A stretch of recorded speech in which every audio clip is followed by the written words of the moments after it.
कहीं दिन हाथ उठाने के सब आदमी अहाँ सब लोग कैसा चंबा देख गया पे मैया की अरे अरे सुनिए तू हमर बात नहीं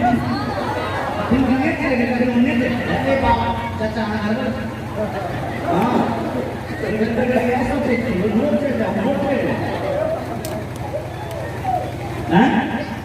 बोले सच्चे दरबार की चलिए अगर रानी की कंजूसी कर लेगा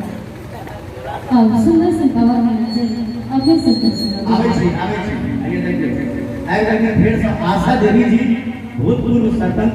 जिनका माध्यम से एक बार फिर से 51 रुपए की सुंदर सेवा है बहुत बहुत धन्यवाद।